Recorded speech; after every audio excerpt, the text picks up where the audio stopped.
The spirit. The realm of spirits is monstrously great. There's an infinite deal of the spiritual. Let us look and see what the spirit, this bequest of the ancients, properly is. Out of their birth pangs it came forth, but they themselves cannot utter themselves as spirit. They could give birth to it. It itself must speak. The born God, the Son of Man, is the first to utter the word that the spirit, i.e. he, God, has to do with nothing earthly and no earthly relationship, but solely with the spirit and spiritual relationships. Is my courage indestructible under all the world's blows? My inflexibility and my obduracy perchance already spirit in the full sense, because the world cannot touch it? Why, then it would not yet be at enmity with the world, and all its actions would consist merely in not succumbing to the world. No. So long as it does not busy itself with itself alone, so long as it does not have to do with its world, the spiritual alone is not free spirit, but only the spirit of this world, the spirit fettered to it. The spirit is free spirit, i.e., really spirit, only in a world of its own. In this, the earthly world, it is stranger. Only through a spiritual world is the spirit really spirit. For this world does not understand it, and does not know how to keep the maiden from a foreign land from departing. But where is it to get this spiritual world? Where but out of itself? It must reveal itself, and the words that it speaks, the revelations in which it unveils itself, these are its world. As the visionary lives and has his world only in the visionary pictures that he himself creates, as a crazy man generates for himself his own dream world, without which he would not be crazy, so the spirit must create for itself its spirit world, and is not spirit till it creates it. Thus its creation make it spirit, and by its creatures we know the Creator. In them it lives, they are its world. Now, what is the spirit? It's the creator of a spiritual world. Even in you and me, people do not recognize spirit till they see that we have appropriated to ourselves something spiritual, i.e., though thoughts may have been set before us, we have at least brought them to live in ourselves. For as long as we were children, the most edifying thoughts might have been laid before us without our wishing or being able to reproduce them in ourselves. So the spirit also exists only when it creates something spiritual. It is real only together with the spiritual, its creature. As then we know it by its works, the question is what these works are. But the works or children of the spirit are nothing else but spirits. If I had before me Jews of the true metal, I should have to stop here and leave them standing before this mystery, as for almost 2,000 years they have remained standing before it, unbelieving and without knowledge. But as you, my dear reader, are at least not a full-blooded Jew, for such one will not go astray as far as this, we will still go along a bit of road together, till perhaps you turn your back on me because I laugh in your face. If somebody told you you were altogether spirit, you would take hold of your body and not believe him, but answer, I have a spirit, no doubt, but do not exist only as spirit, but as a man with a body. You would still distinguish yourself from your spirit. But, replies he, it is your destiny, even though now you are not yet going about in the fetters of the body, to be one day a blessed spirit. And however you may conceive of the future aspect of your spirit, so much is yet certain, that in death you will put off this body and yet keep yourself, i.e., your spirit, for all eternity. Accordingly, your spirit is the eternal and true in you, the body only a dwelling here below, which you may leave and perhaps exchange for another. Now you believe him? For the present, indeed, you are not spirit only, but when you emigrate from the mortal body, as one day you must, then you will have to help yourself without the body, and therefore it is needful that you be prudent and care in time for your proper self. What should it profit a man if he gained the whole world and yet suffered damage in his soul? But even granted that doubts, raised in the course of time against the tenets of the Christian faith, have long since robbed you of faith in the immortality of your spirit, you have nevertheless left one tenet undisturbed, and still ingenuously adhere to the one truth, that the spirit is your better part, and that the spiritual has greater claims on you than anything else. Despite all your atheism and zeal against egoism, you concur with the believers in immortality. But whom do you think of under the name of egoist? A man who, instead of living to an idea, i.e., a spiritual thing, and sacrificing to it his personal advantage, serves the latter. A good patriot brings his sacrifice to the altar of the fatherland, but it cannot be disputed that the fatherland is an idea, since for beasts incapable of mind, or children as yet without mind, there is no fatherland and no patriotism. Now, if anyone does not approve himself as a good patriot, he betrays his egoism, with reference to the fatherland. And so the matter stands in innumerable other cases. He who in human society takes the benefit of a prerogative sin egoistically against the idea of equality.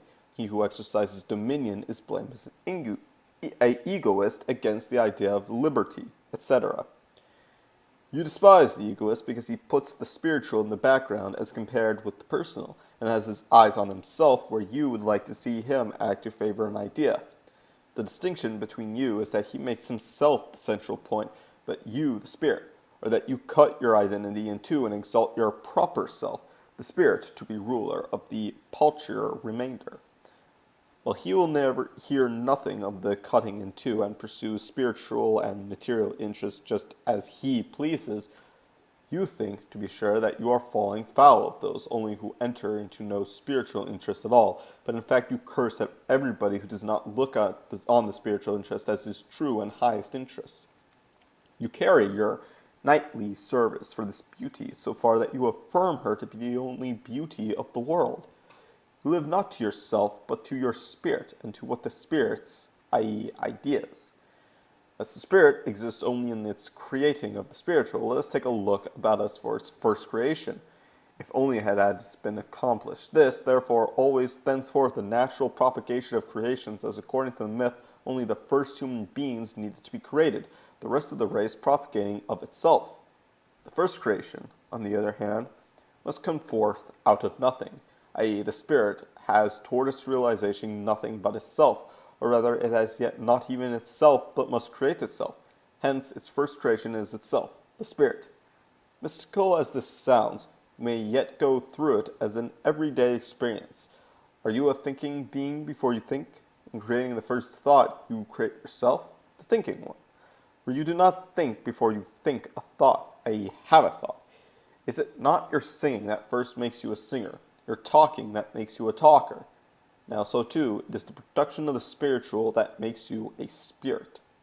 Meantime, as you distinguish yourself from the thinker, singer, and talker, so you no less distinguish yourself from the spirit and feel very clearly that you are something besides spirit. But as in the thinking ego, hearing and sight easily vanish in the enthusiasm of thought, so you have been seized but the spirit enthusiasm, and you now long with all your might to become Holy Spirit and to be dissolved in spirit.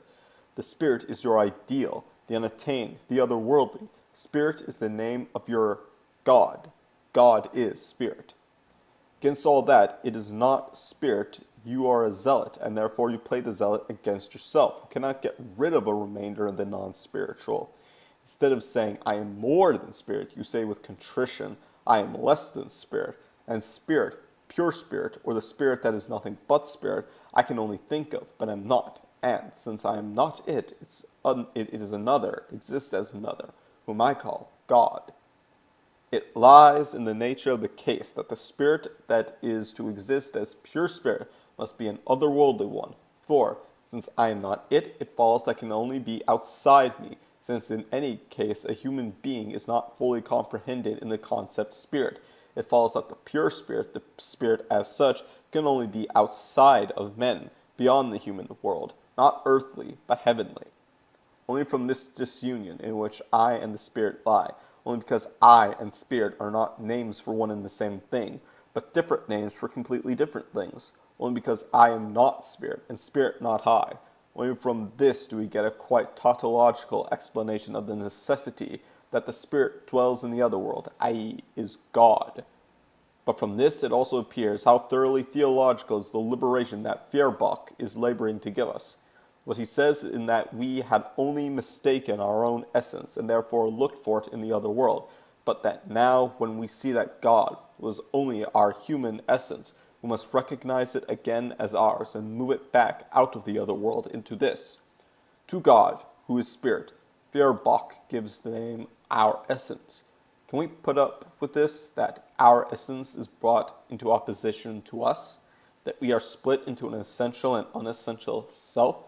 Do we not therewith go back into the dreary misery of seeing ourselves banished out of ourselves?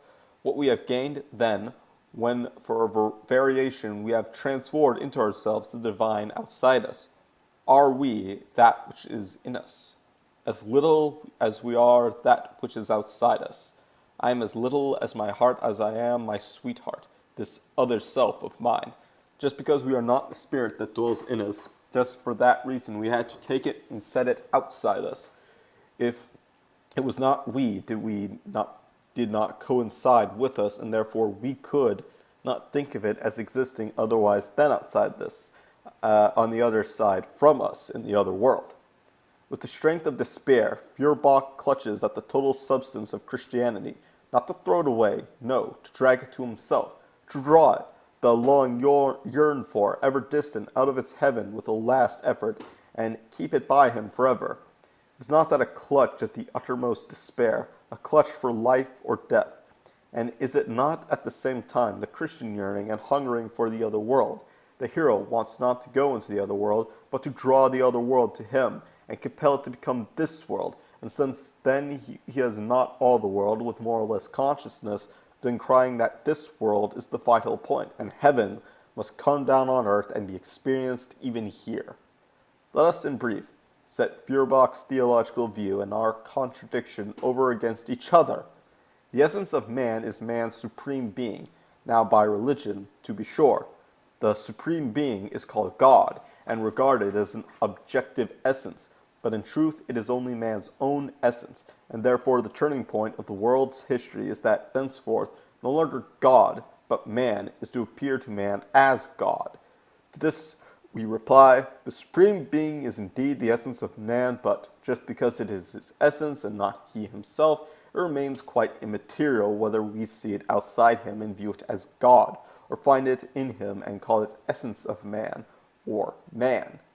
I am neither God nor man, neither the supreme essence nor my essence, and therefore it is all one in the main whether I think of the essence as in me or outside me.